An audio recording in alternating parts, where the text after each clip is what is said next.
My name is Lisa Black, and I am one of the Rogue Women writers. We're a group of 9 thriller writers whose backgrounds range from intelligence officers to cops to psychotherapists to journalists. To let you know how this is going to go for you participants in the Zoom room, you will be in the gallery during the reading. We encourage you to introduce yourself by typing your name in the chat bar. If you're joining us on Facebook Live, please comment if you have anything you'd like to tell the authors, and especially if you have questions. These will be monitored in real time, so they'll be relayed to the authors so they can answer. The authors will be reading only briefly, so we'll have plenty of time for questions and answers.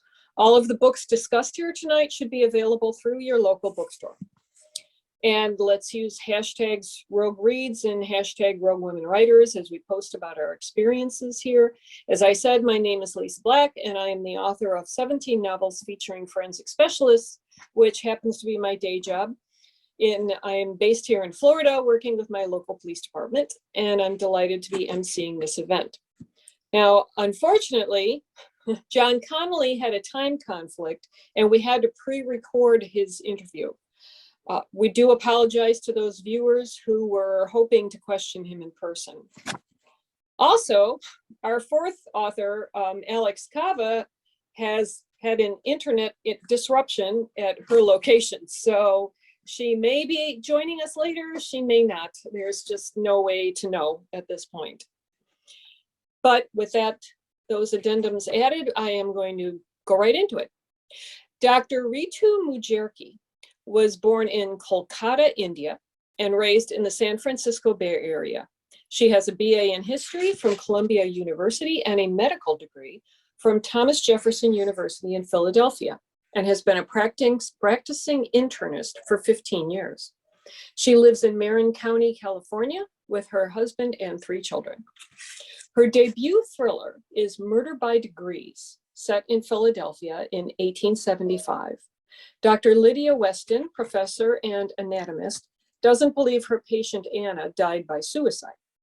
Between a diary filled with cryptic poetry and her skill at the autopsy table, Lydia finds herself in danger when Anna's killer needs to hide a terrible, long-past secret. Now, Dr. Lydia Weston's favorite snack would be a cup of Darjeeling tea and a shortbread biscuit. See our website for a great shortbread recipe. So to start off, I wanted to ask Ritu, the medical treatments of 150 years ago must be vastly different from today. So what were some of the major innovations that occurred around 1875? Yeah, well, first off, I should say thank you so much for having me. I'm really delighted to be here. And that's a great question to start with. I think, as a modern day doctor, that was one of the most fascinating things about writing this book, was to think like a 19th century physician. And, I'm so used to having sophisticated, imaging or technology or laboratory testing, at my fingertips, that was just really one of the things to just constantly step back. There's a lot of, medical information in the book. And, one of the things that I really had to create was this medical world. And there are several places in the book where I really had to sort of delve into the research, exactly as you say, of what were the treatments of the time. One of the scenes in the book that I really enjoyed writing was just a hospital scene where Lydia is teaching a group of her students on the wards, and they are treating a patient with glomerulonephritis, which is a very common inflammation of the kidneys. And there are many causes for it. There are many treatments for it nowadays, but I started delving into research of this really common condition. And I would say I was alternately horrified, at the treatments available, and then completely amazed at, the ingenuity that they did display. So common treatments from an 1876 article that was written in the Lancet, which was, is a highly respected English medical journal, described things like, bloodletting with leeches, using this always with the leeches, horrible concoction called cream. It was called the Imperial drink, and it involved like a mixing lemon, water, and cream of tartar, and having the patient drink it. And so, it was just discovering things like that were, very common treatments of the time. I'm not a medical historian, but in doing the research, you really discover things like a lot of use of purgatives and emetics, things coming out one end versus the other to lessen the blood flow and circulation burden. So it was really fascinating. It was fascinating to go back because I think medicine has a language of its own. And I think one of the things that's really fascinating, I always think of like the doctor writers that I love to read, like Oliver Sacks or Abraham Verghese in fiction. And it's how to make the terms of that time just really understandable but fascinating, and just to make the depictions so vivid that the reader really feels like they're there. Very interesting. That must be a real challenge. All right, let's hear from Brett now. New York Times bestselling author Brett Battles has been nominated for the Barry Award 3 times and won Best Thriller in 2009. He has 3 grown children and lives in Southern California with a neurotic Australian Shepherd. His new book with Stuart Woods, Obsession, involves a film studio and their bankroller's kidnapped wife, an old vendetta that puts everyone at risk, and an obsessive fan. Brett's fave drink is Delirium Tremens Belgian Ale, which he tells us can usually be found at Bevmo. I had to look up Bevmo, which seems to be. Oh my God. Okay. It seems to be entirely a West Coast thing, though it sounds fabulous. Yeah. Yeah. And his favorite snack is lemon flavored Oreo thins. And as a chocoholic, I don't even know what to say to that. Really. I like chocolate too. It's just, you got to catch me on it. Whatever week, it's something different. So. Okay. Well, all the rogues are crazy dog people. So you have to tell us what's so neurotic about your dog's behavior. Maggie, where to even begin? I think she was born paranoid, and when we selected my kids, and I selected my kids were like 10 at the time or something, like, I don't know, probably about 12, 13. And we picked her because she was the quiet one, but actually that was because she was trying to stay away from all the action of everyone else, because it kind of freaked her out. And now she's 10 years, almost 10 years old now. She tolerates men. She likes women. She tolerates men, and loves to bark, loves to she gets freaked out at anything that's happening. When she was a puppy, she'd always hide no matter who was around. And she's got that go on offense first attitude because she's scared to death kind of a lot of times. But once you get to know her, she remembers everyone she knows, and she just like slobbers all over them. But until she gets to know you, she's very wary. Okay. She just tolerates me, so that's she loves my daughters, but she tolerates me. So. Okay. Well, in honor of our rogue Alex KAVA, I'll tell you about her, but unfortunately, we're not going to apparently have her around unless she manages to cut through the internet issue. But our own rogue, Alex KAVA, is the New York Times, USA Today, and Amazon best-selling author of 21 novels, which have sold 7+ million copies. She's also one of these aforementioned dog people, so when she's not writing, she enjoys spending time with her pack of Westies. They are definitely not as well-behaved or well-trained as her character writer Creed's dogs, which you can meet in her new book, Midnight Creed. Ryder knows nothing good happens after midnight. But when a boy goes missing in a heavily wooded area of the Florida Panhandle, the former soldier must put aside his PTSD and navigate the risks he and his dogs will face in the dark. Alex's character, Maggie Odell, drinks Diet Pepsi, but Ryder Creed hankers for a Myrtle burger. 7 ounces of beef smothered with grilled onions and topped with melted cheese, preferably from a Florida joint called the Oval Office.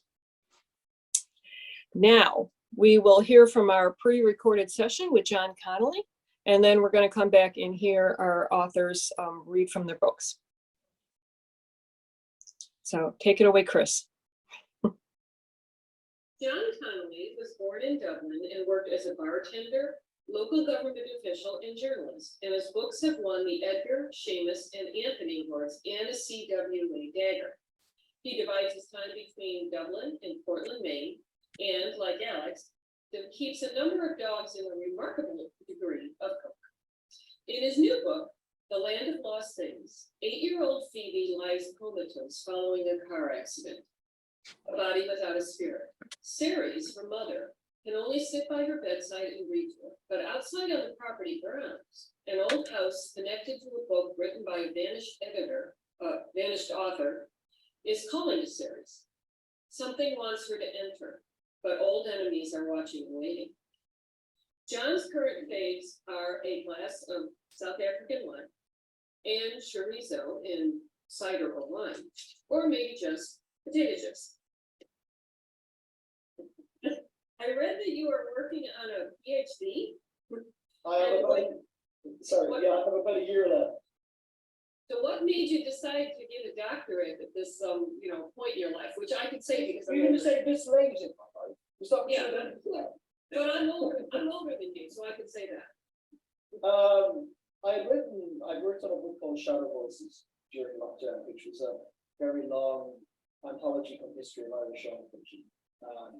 Had about 100,000 words about the original content. So if I'd had any sense, I would have submitted that as my PhD and called it a day. But instead, I published it foolishly, and but it evoked something in me about. I realized how much I liked research, and how much I had enjoyed working through old books and making connections between past and present. And I decided that just for my own pleasure, which is the wrong word to use at this stage, but I realized that I would return to college and I would get a PhD. I have no intention of teaching. I think there would be nothing I'd want to do less. I think it was just purely for my own satisfaction. So yeah, but I hadn't realized stupidly just how time consuming it would be. I think to do what is ostensibly a full-time PhD alongside being a full-time writer and whatever else I'm going to do. So I'm glad I did it, and I would be very glad not to be doing it. Yes. Okay, so that was fun. Now we're going to go back to RITU and hear a section from her new book. Oh, yeah. Unmute myself there. Okay. So this is a scene from early on in the book, obviously. Let's see here. There we go. So this is a scene where Lydia is teaching her students in the anatomy lab. Lydia could see the students nervously exchange glances. They were standing together in the smaller room off the main anatomy laboratory, awaiting instruction. The space had the dank feel of a subterranean chamber, buffeted by thick walls, the sharp tang of preservative in the air. There were 4 young women, their aprons covering the length of their dresses. One student visibly blanched, and another placed her finger in this tight space between her neck and the starched white collar, as if to loosen it, to provide more air.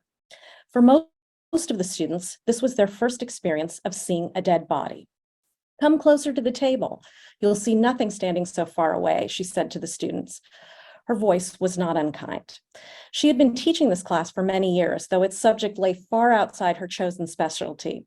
Since her first days at Women's Med, she had spent countless hours in the lab, and Harlan had noticed her skill early on, the steadiness of her hand and the calm state she inhabited when doing the work. He offered her a job as assistant, preparing the dissection models. It was the systematic approach that her orderly mind craved, dispelling ambiguity.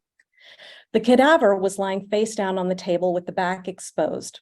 The head was covered by a white cloth, and the students opened their dissection kits, the metal instruments pristine.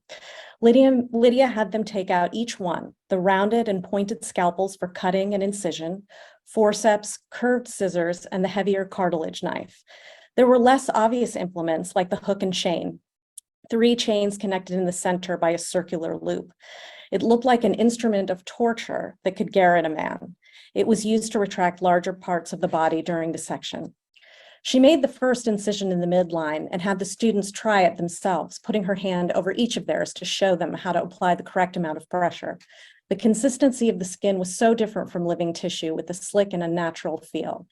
She demonstrated how to make a small incision in the skin flap and to dissect into the plane and pull away, preserving the subcutaneous tissue underneath. It was like an excavation, and soon they could see the superficial muscles of the back, the trapezius and latissimus dorsi, and the rhomboid major and minor, connecting the scapula to the spinal column. All your tedious lessons in Greek and Latin will at last come to good use, she told them. They laughed at the tired joke, but she could see that they were relaxing into the work. They worked steadily until the wooden door to the lab creaked open. Sir, a student appeared on the threshold. There's a policeman here. He says he must speak with you. Yes, of course. Harlan put his scalpel down and wiped his hands on a cloth. He instructed the students to continue with their work, and Lydia looked up at him in question. That sounds very intriguing. I remember my first autopsy. Yes, it was different. Yeah. Well, I think, it's interesting to like choose the part that you want to read, because obviously, with a mystery or suspense novel, you don't want to reveal too much, but, allow that moment of intrigue. So as we were talking before about researching this book, it must have been, as you said, fascinating and horrifying at the same time. So how many factoids did you run across and say, I have to use this in a book? Oh, I know. There was just so much. I mean, the reason I chose 1875, 10 years after the Civil War, it was for a few reasons. One was just where medicine was at that point. So much had changed after the Civil War, in terms of surgical techniques and triage and the use of ambulance, whole new fields had developed, like plastic and reconstructive surgery. In 1875, just a few years before, that was when Joseph Lister had published his first series of articles about the theory of antisepsis, the advent of anesthesia. So it was just a time where it felt like, we're on the cusp of so many breakthroughs, but it would feel so different, and just like this completely different time than, what we live in now. But there was just so much. I mean, one example, there was another scene again where they're doing a demonstration clinic, and that was a very common way to teach in medical school, where a patient would come before a huge audience of students, and a prominent surgeon or physician would just kind of go through the symptoms and really teach the students with the patient right there. And so one of the, for example, congestive heart failure, that this is again a common condition, many medications available now, but a common treatment was the use of mercury. Mercury as a pain reliever. It was in widespread use in a lot of tonics. It was a very effective diuretic, so it would draw fluid off the body. But it has obviously horrific neurotoxicity, and so it was constantly discovering, and there's real poignancy to that. That. As you come up against the limits of what was available. I mean, in the book, there's this whole theme of class, what's available to the wealthy versus what's available to the poor, how they access medical care. But the one thing everybody comes up against is, the limitations of 19th century medicine. Very interesting. So how are you both all a doctor and a wife and a mom of 3, and you still find time to write? How do you juggle your time? Very busy. And I do have 2 beagles as well. So I will also another dog person. Yeah, it's quite a full household Yes. I did start writing this book when while I was working as a doctor. And so I did that. I have 3 kids at home, school age kids. So they're completely used to seeing, half the dining table covered in, books and papers. And, I had a very consistent routine. It was something that I knew I always wanted to do. I've been a huge avid reader, fan of crime fiction for, as long as I can remember. And, I had thought about writing a book for so many years. And then I just decided, there was never going to be the perfect time. That my life was never going to be less busy. And so, I would work in the early morning before I went to work, and then I would work, late at night after the kids were asleep. And quite honestly, the consistency of that routine really helped me do it. And I know that sounds like just, a god-awful schedule to keep, but it really wasn't. It was this wonderful creative space for me. The house was quiet. I would have my cup of PG Tips and Yorkshire Gold always. I would sit down and, I knew that I had this time where my imagination could run free. And it was just a very, expansive space for me. And, obviously that's not to say that I sat down and a, 80,000 word novel came out, but, it was really, Yes. it was just a great way for me to be able to do it.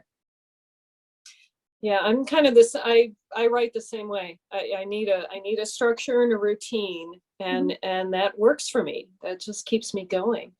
Yeah. So you went to medical school in Philadelphia, but you live in California now, but you grew up in California too. So why did you decide to set the book in Philadelphia? I'm guessing because there wasn't much in the way of medical schools in California in 1875. Exactly. I had lived in Philly for about 5 years as a medical student, and always, I grew up in California, always thought of Philadelphia as this very historic city, obviously, Liberty Bell, Independence Square, all of this. But when I lived there, I lived in the Old City Society Hill neighborhood. And, it's just the kind of place, it is so incredibly atmospheric, where you feel like the layers of history are just really embedded into modern life. And one of the things that was fascinating to discover is just how much of the history of American medicine is there. And I remember my editor, when he read the book, he said, it really reminds me of like an Edinburgh, in Europe, where these specialty hospitals, these old medical schools, medical publishing, like J.B. Lippincott, that company got started in Philadelphia. The first public hospital in the U.S. is, Pennsylvania Hospital, where I set one of the scenes in the book. And so I think all of these interests really simmered in my mind for a long time.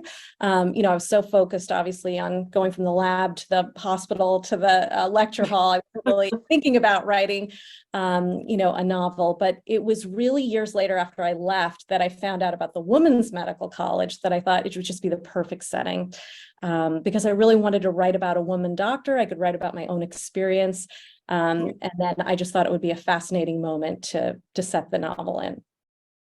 Cool, very unique. So are you planning a series? That's my next Yes, I'm question. working on the second book right now. So it's actually set at a year later, in 1876. The World's Fair was held in Philadelphia. It was called this Centennial Exposition, and the women doctors from this medical college were invited to exhibit their work at something called the Women's Pavilion. And a lot of women artists and engineers and scientists were there. And so I've created this fictional story of an anesthesia demonstration, like a surgical demonstration gone awry, and a patient dies while during the procedure. And of course, there's more to that story, but it's going to be the same detectives and the same set of characters. Right. Cool. That sounds very good. Okay, well, let's switch over to Brett now and hear a part from Obsession. Very good. All right. Well, I am going to go. I also have the same problem with, when you write a thriller or something like that, where do you pick from? So I'm going from right from the beginning. So this is how the story opens. So I'm not giving anything away too much. Teddy Fay flicked his gaze to the rearview mirror and grimaced. The gray sedan was still following him. Returning his attention to the blacktop ahead, he searched for a turnoff to another road he could use to help him lose his tail. But there wasn't even a wide enough spot where he could pull over. For as far as he could see, the road in front of him was squeezed between the rise of the mountain slope on one side and its descent on the other. When he glanced again at the mirror, he caught sight of the fear in his own eyes, fear that this lonely mountain road would be where he died. He squeezed the steering wheel and shook the thought away. He couldn't let them win, would not let them win. He glanced again at the car in the mirror. Go ahead, give me your best shot. I will not let you get to me today. With renewed determination, he pressed down hard on the gas. For the first time since he realized he was being followed, the gap between the other vehicle and his grew instead of shrank. If he could, he would have gone even faster, but he knew if he did, the force of a turn might send him crashing into the hillside or flying over the drop-off. He rounded another ridge, hoping this time he'd spot a turnoff he could use to escape, but the twisting road continued as far as he could see. He swallowed back his fear. You can do this. You have to do it. For them. He leaned forward against the steering wheel, his eyes glued to the road ahead, just as the other car came into view behind him. Cut! Peter Barrington's voice came over the speaker mounted under the dash of Teddy's car. I think we got it, Mark. The tension in Teddy's face vanished. Excellent. If you're happy, I'm happy. Teddy released the steering wheel and leaned back. His car was being towed by the camera vehicle that had been filming him, and he'd only been pretending to drive. Handling the mountain road on his own would have been child's play. But alas, today he wasn't Teddy Fay, but rather Academy Award-winning actor Mark Weldon, one of his three main identities. The other was that of producer Billy Barnett. Interesting. Well, that's Stuart's world. He set these characters up. So. Oh. But the book is around the film world, and you said you worked in Hollywood? I worked in film. I worked in television for 20 years. My goodness. No, I mean, it sounds more exciting than it is. I worked in television graphics. We did like main titles for TV shows. I did a This Is CNN graphic. I was not the artist. I was the producer. So I was like the project manager. But, you know, we do things like that, graphics for commercials, for promos on TV, main titles, like I said, different things like that. So it's fine. And the last 7 years before I was able to quit and start writing full time, I was at E Entertainment, an executive producer in the graphics department there. So cool. that I mean, it sounds more exciting than it is. I know, but It's, yeah, well, so does forensics, let me tell you. So yeah. I just spent a whole weekend staring at fingerprints on a computer screen. So yeah, not glamorous at all. Fun times. Yeah. So, all right, something that is glamorous. You've traveled extensively: Ho Chi Minh City, Berlin, Bangkok, Angkor Wat, wherever that is, Singapore, Cambodia. It's that big giant. The ruins of several different temples. It's gorgeous. One of the wonders of the world. It's amazing. It's absolutely amazing. That sounds really neat. Yeah. Jakarta, London, Paris, Rome. So what's your favorite? What's your favorite place to visit?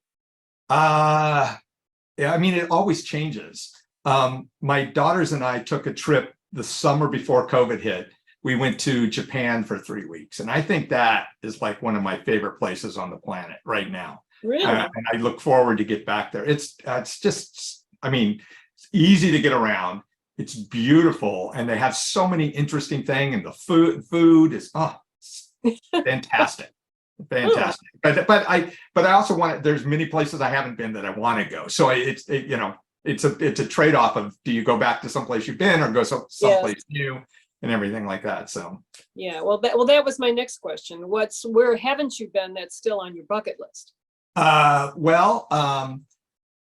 have never been to Korea. I want to go to Korea and China. I'm actually going to Hungary next March or April. I'm doing a river cruise from Hungary to Germany, so up through Austria, which I've never been to Hungary or Austria, so those will be new to me. Oh, Budapest is incredible. Yeah, that's where we start. We start in Budapest, so I'm very excited about that. Yes. I know there's so many places that I just want to go. It's hard to name. I mean, I'm drawing a blank because there's so many. Yeah. My list is too big. Okay. Well, back to books. We have something in common, that we've both read everything of and have been heavily influenced by Alistair MacLean. Yes. as well as being a Graham Greene fan. I think I Yes. read my first McLean when I was pretty young. I just found Me it on too. a shelf in our house. I'm sure it Me was too. my father's. So the whole guns, spies, fights, guy stuff, I wasn't so interested in that, but it was the touches of humor that caught me. Mhm. It was Yeah. the personality of his protagonist that grabbed me, and Right. I've been trying to recreate it ever since. He Yeah. really doesn't get the attention he deserves. Not at all. He was, I also discovered him when I was young too. I was probably, I don't know, 12, 13, maybe. Yes, yeah. And I devoured everything, you know, Guns of Navarone, all the different, you know, all the big books and everything. And actually, I don't think I've read him since that point in my life, but he's always been a very influential Yes. starting point for me, because I went from him, I moved on to like Robert Ludlum as I got a little bit older, Yeah. and Mhm. and then on to other people, even, you know, Black Sunday by Thomas Harris back in the you know, pre what the Clarice days, right? Yes. And all those kind of interesting thriller stuff that kind of drew me in. I was also a big sci-fi fan, so I don't want to downplay that. That was what I read more than anything when I was a kid. But, you know, Oh, yeah. But I still do. I still probably read more of that than I read other stuff, just because it, you know, it has a little bit of everything. mhm.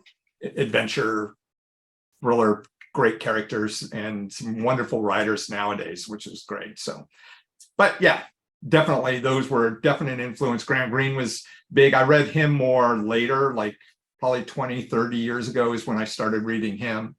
And I would just get lost. I mean, his books aren't that long, but I would just kind of get Yeah. lost in them. Yeah. And get drowned. I mean, you know, none of them are really that happy. Yes. They're good. Yeah. True. The characters are I- good. I started reading science fiction just because I was sick, and my sister brought me home books from the library, and she decided I needed to broaden my horizons. You know, big sisters are very big on telling you need to broaden your horizons. So to get away from nothing but mysteries, so she brought me Escape to Witch Mountain. So, Nice. and then of course Star Wars came out, so I was Right. on a science fiction kick for a long time. Yeah. And so I know Karna already asked you this, but for the viewers, Right. how did you come to write with Stuart Woods? How did this come about? Well, it's kind of a partly they came to me because the Teddy books, the Teddy Fay books, I think this is the 6th one. They all have co-authors basically. So somebody else has been kind of taking the lead, using you know, with Stuart's direction and everything. And they were in need of a new co-author at this point. And I used to work in Hollywood, as we talked about, and I write spy novels. I have tons and tons of spy novels that I've written, and among other thrillers and different things. And so they came to my agent. I don't know how they came about that or what, but they came and said, "Hey, would he be interested in doing that?" And I said, "Sure, that sounds like fun, you know." Mhm. And so we got this done, and I turned it in the summer of 2002, and 2 weeks later, Stuart passed away. And I thought, well, that's it. That's the only book I'm going to be doing in the Stuart Woods world. And then that October, they contact my agent and say, "Hey, Stuart was halfway through writing the next Stone Barrington book, which is his big series. The book that he was halfway through is book number 64 of that series." And they said, "Can Brett finish it?" And this was October, and we need it by December. And also I was in Europe for 2 weeks. They called on the very first day I left, and so I couldn't really even get started until I got home. But so I jumped on that and got it done, and that was near miss, and that actually came out in June. And I have a copy of it here somewhere. Well, anyway, then this past spring, they said, well, we'd like you to do some more. So right now I'm working on the next Stone Barrington novel right now. And as soon as I finish that, I'll do the next Teddy Fay novel, both of which will be out next year. I'm not sure where it'll go beyond that. I'm hoping. I mean, it's fun. And I also am still writing my own stuff. In fact, I have one of my own books coming out next month. So yeah. So, you know, got to keep juggling everything. So. Cool. Yeah, apparently that seems to be how it works with authors and co-authors. It's like they find you. They find their own co-authors. Unfortunately, they don't take applications. No, apparently not. I've been trying to send one to James Patterson for years, but you know, he's just, haven't we all? Yes, he's just not interested. Yeah, apparently not. Like, well. I'm here, I'm cheap, you know. Okay. Now, since Alex, I believe, has still not conquered the internet at her location, we're going to go back to John Connolly. He's going to read a short section of his book for us, and after which I have had some burning questions for him.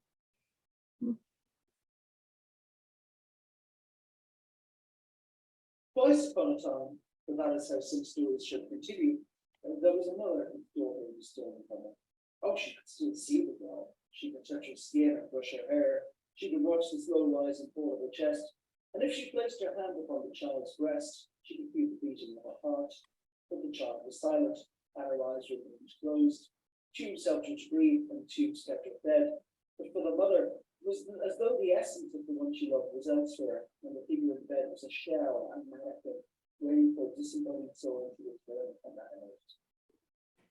In the beginning, the mother believed that her daughter was still present, sleeping, and that by the sound of her beloved voice telling stories and sharing news, she might be induced to wake. But as the days became weeks and the weeks became months, it grew harder and harder for the mother to keep faith in the imminence of her daughter. And so she grew to fear that everything that was her child, all that gave her meaning, her conversation, her laughter, even her cries, might never come back, and she would be left entirely bereft. The mother's name was Ceres, and her daughter was called Eve.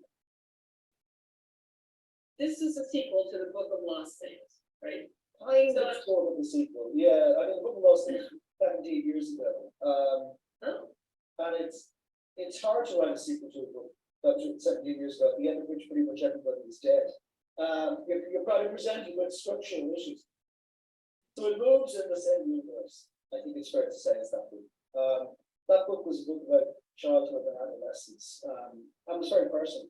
A lot of it was my own childhood. I think Ross McDonald would say it's much more interesting not to aim directly at childhood, kind of come at it from an angle.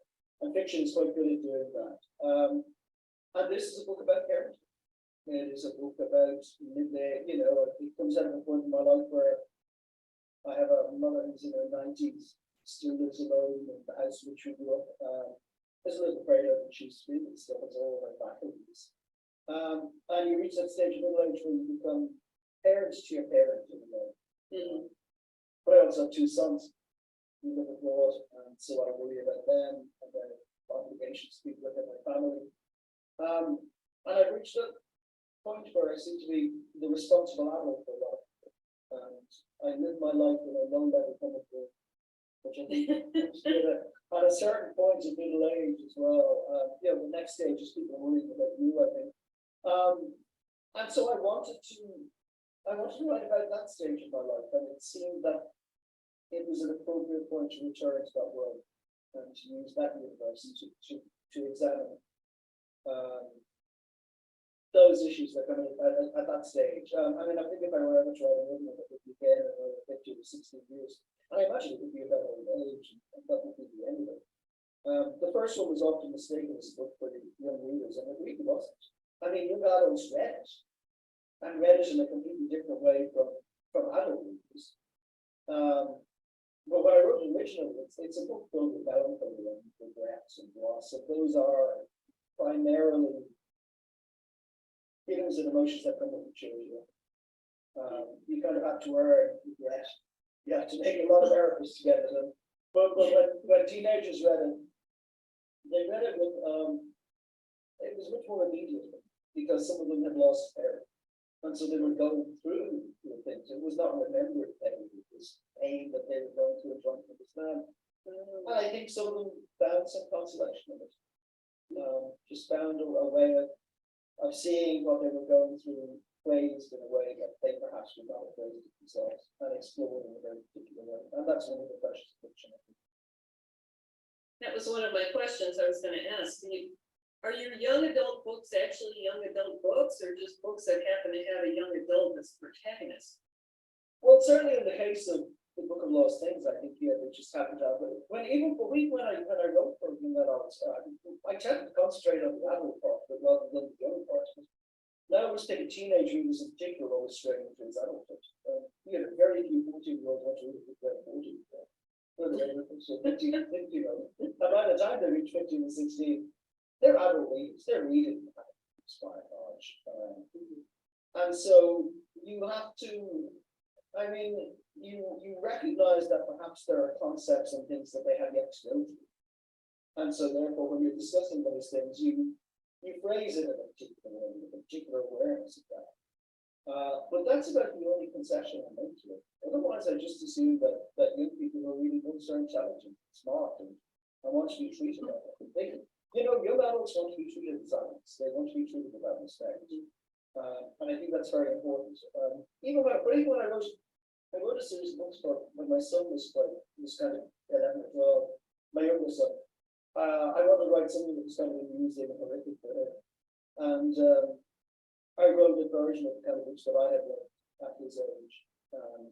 But even those, when I was writing them, I wanted to make sure that the humor in them could be understood by the adults and children simultaneously, without talking down to one or up to the other. And that's quite a difficult thing to do. The work that you do is patronize a young reader. You can patronize adults all you want. People expect their whole time to do that, just to keep them happy. But kids are they have a better ear for them. So I tend to be quite careful. About the Book of Lost Things, I have to relate the most fabulous Amazon review I've ever seen. It went, I had no idea what kind of drugs you have to be on to create a story like this, but he should do them more often.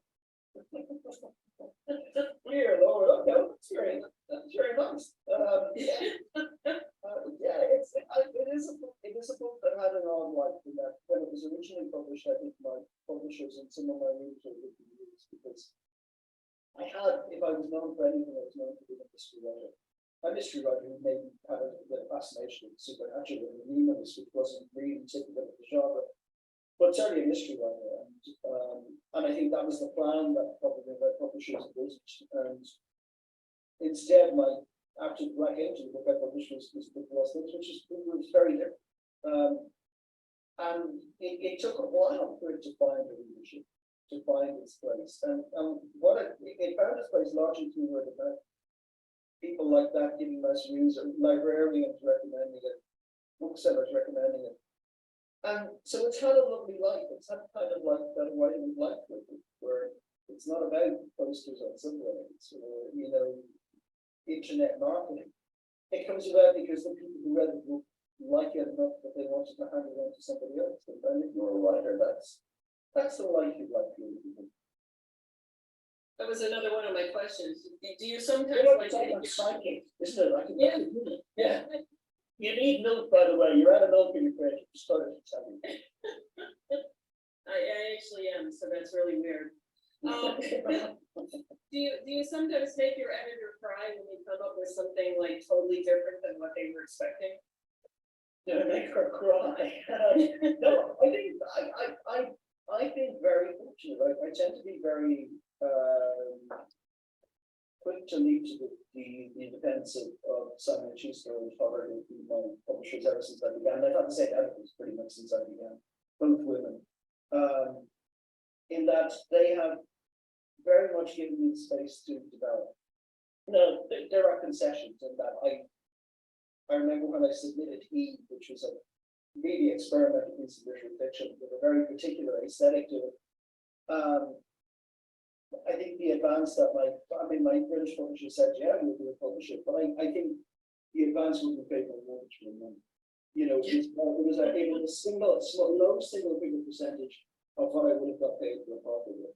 But it was important for me to publish it. So you find ways to do it. And but generally they found a way to publish everything I've done because I think they recognize that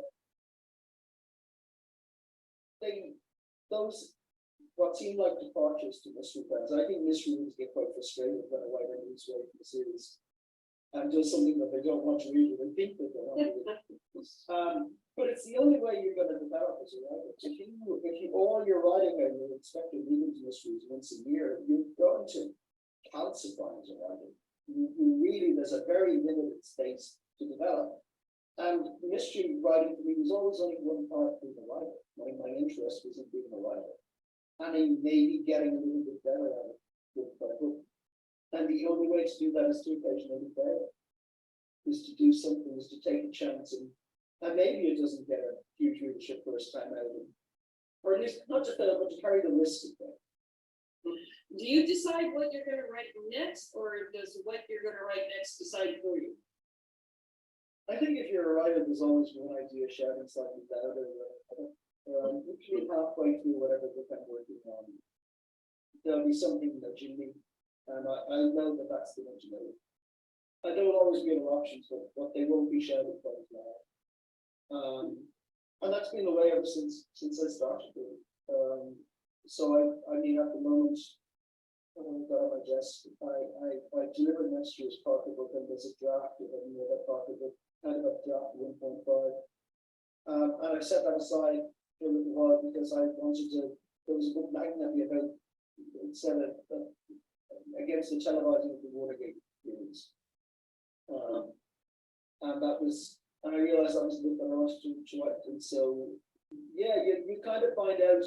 And I would worry if I got 2/3 of the way into a book and a little voice wasn't calling to you about the next idea. Then I would start fretting. But I don't think writers, it's a process that most of us don't fully understand. And I'm always a little bit reluctant to go tugging at threads too much because I think it's a very frail and fragile edifice for most of us. And I think generally we're just happy that at the end of the whole thing, a book emerges, and once the publisher doesn't send it to me. And I think there's almost a fear that if you begin cutting away too much at the how and why of what you do, that you might just end up with these fragments of what you do. I think there's a certain element of superstition in writers. True, very true.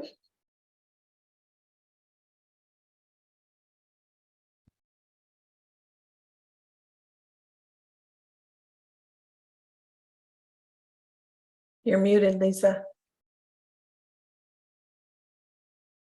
Boy, sorry, I didn't want any background noise interfering with that tape. Since I believe Alex, unfortunately, is still at the mercy of her non-internet, I have some round robin questions for both our authors that we'd love to hear from. And the first is the standard that we always ask everybody, plotter or pantser? Do you plan out your books, or do you write by the seat of your pants?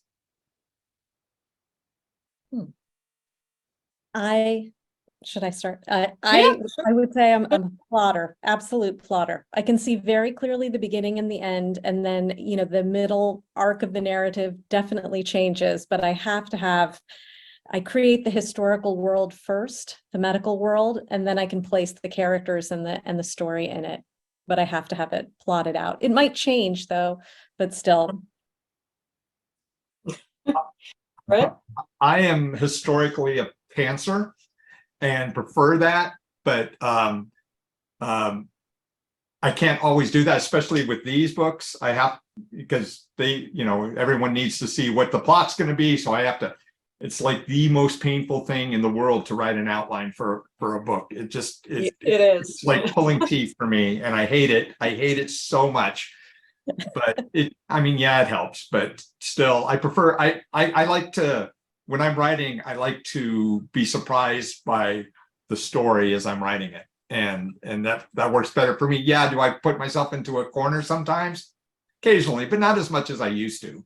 You know, because hopefully as you do more, you get a sense of it. But yeah, if I had my druthers, it'd be just a pantser. You know, I get an idea of where of what the basic idea of the story is, maybe where it's going, maybe not, just kind of, and where it's going to start and just kind of go. I love that. Very interesting. Yeah, I'm a plotter. If anybody wants to know what I do, yeah, it's like I have to know before I start how it's going to begin, how it's going to end, who's going to get killed and why, and who's going to kill them. So, Brett, were you writing when you were still working in the film industry? I just want to I was at yes. I mean, the short answer is yes. I sold my first book when I was at E, and I'd been writing for many, many years at this point. And that was in 2020 or 2005, and that came out in 2007. And then in 2008, I got another contract that was enough that I thought I could squeeze out 3 years of writing full time. And so I took the leap, and I've been writing full time ever since. So, but yes, for the first several years, I would do the same thing. I'd write early in the morning, I'd write after work in the evenings, or wherever I could fit it in, you know, a half hour, an hour, whatever, and just get it done, because I knew that's what I wanted to do. It just took a while to get there. Yes. So we all had day jobs when we were published. So my question now is, how did your coworkers react? Like RITU, how are your fellow doctors, patients? I hope you have your business cards on your reception desk, so that when they're checking out and getting their prescriptions and their bills, you're handing them a card for, oh, this is my book, by the way.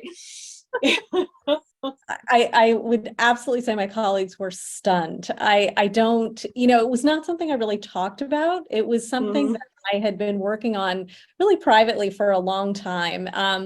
And it was just something I didn't share. And so I think everyone was absolutely stunned at work, because the question was, how did you find the time to do this?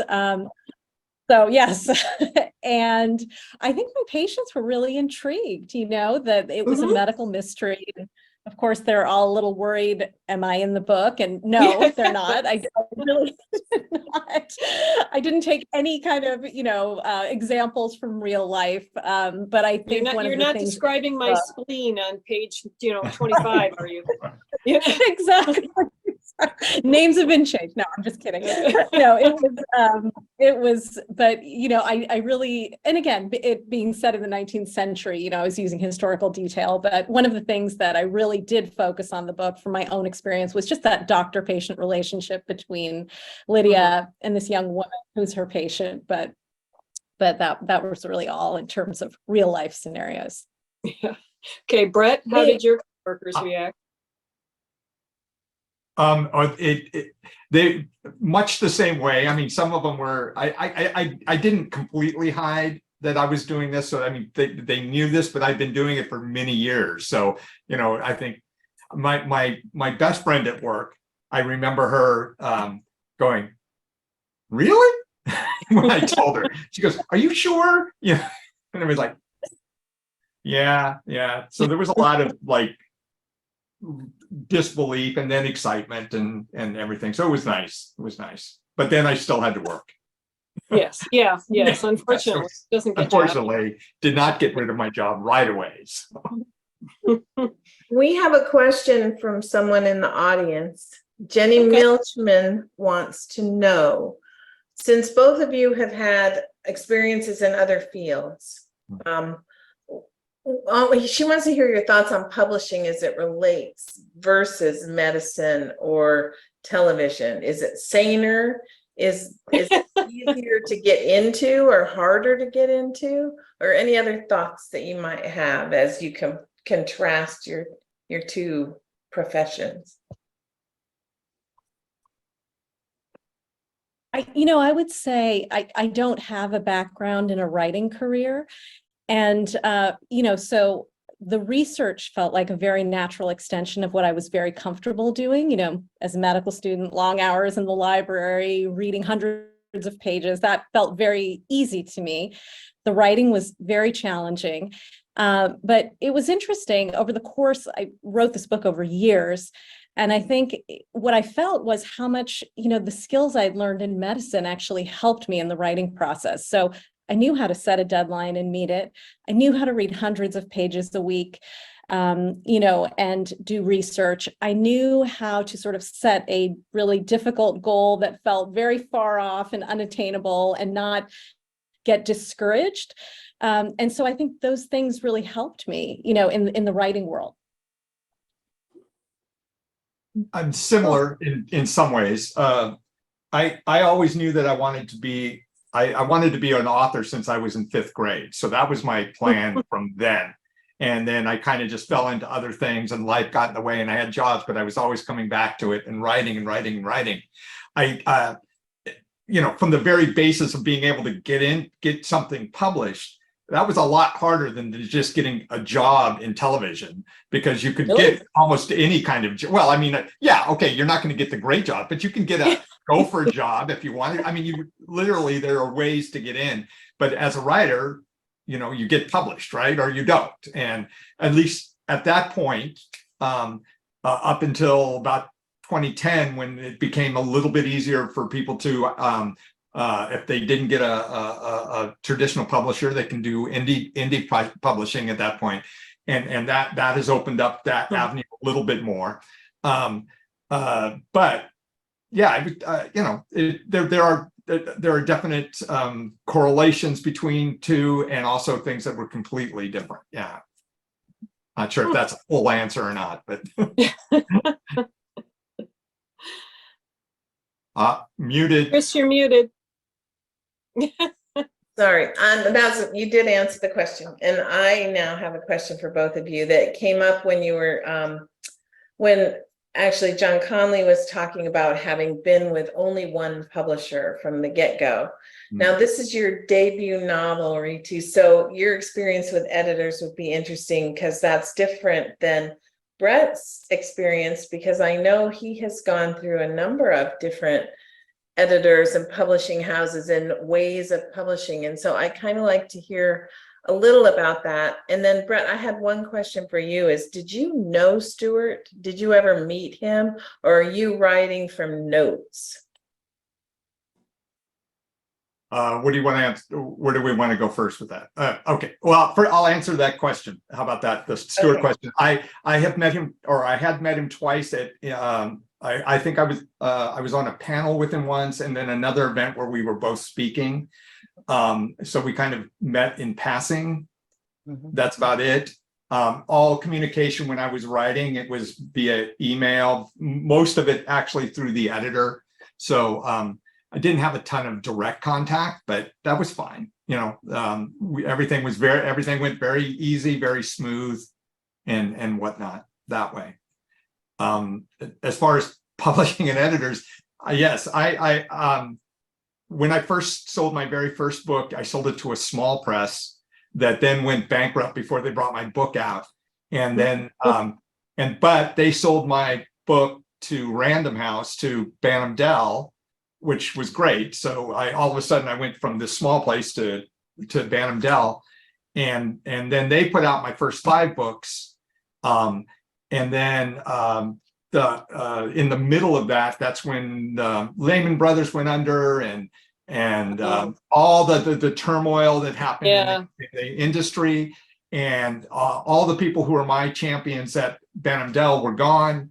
And so I didn't get a contract renewed after that one. That contract that allowed me to go full time.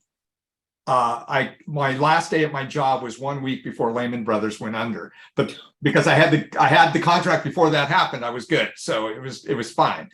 But then I ended up doing a lot of indie publishing for the last 10 years. And I've made a lot more money that way than I ever did at Bantam Dell. And that's how I've been able to stay full-time for however long. I could put out more books a year. I could do all sorts of things like that. And now I'm back. I did have one book that was published by 47 North, which is a traditional publisher through Amazon. And now I'm at Putnam with the Stuart Woods stuff, and I'm doing both. So I'm a hybrid. I'm doing a little bit of everything. Do you have the same editor then? Do you keep? Let's see. Okay, I had an editor at the small press. Then I had an editor who brought me over to Bantam Dell, but then she quit 3 months after I got there, or 2 months. And then I got a senior editor over there who was great. And I had her for like 3 or 4 of the books. And then she was one of the people who was gone with all the craziness. And then I got a junior editor over there, and we shall not speak of him. And then it's throughout my indie publishing, I've had the same editor I work with all the time on that. And now I have a new editor at Putnam that I deal with Stuart Wood stuff. So I've had several, and I love all my editors save one. And how about you, Ritu? You have one editor, I'm Yeah, trusting. so my experience is, since this is my first novel, I've had one editor at Simon & Schuster. He's absolutely wonderful and felt, supported throughout. And it just felt very much like a collaborative process. So, this feeling of we're united in trying to make this book the best it possibly can be. So I, have had a great experience. That's the way it should be. Yes. Yeah, that's nice. So if we don't have any other questions, my last question is going to be what's next for you, but let's go to John Connolly first and hear from him. Okay, just a moment. Okay. Next for you, what are you working on right now?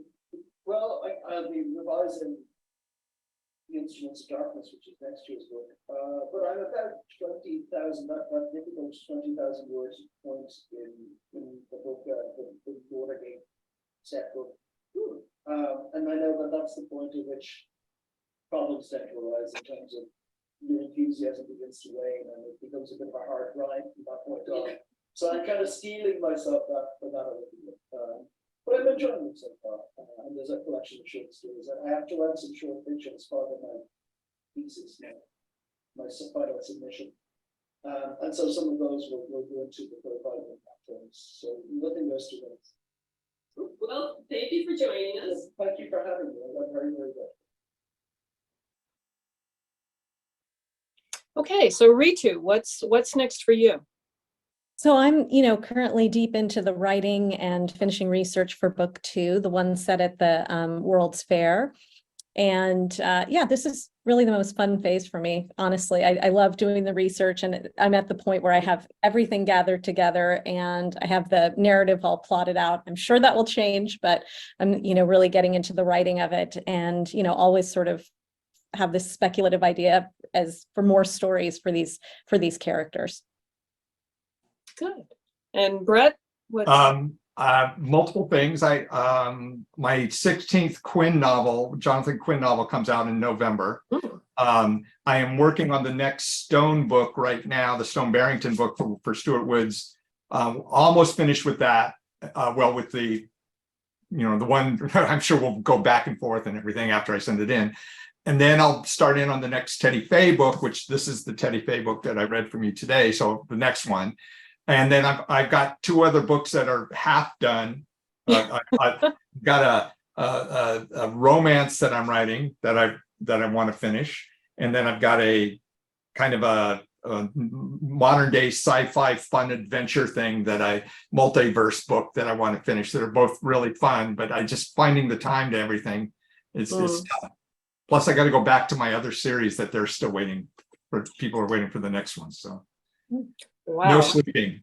Yes. Yeah. Wouldn't it be nice if we just didn't have to sleep? Yeah.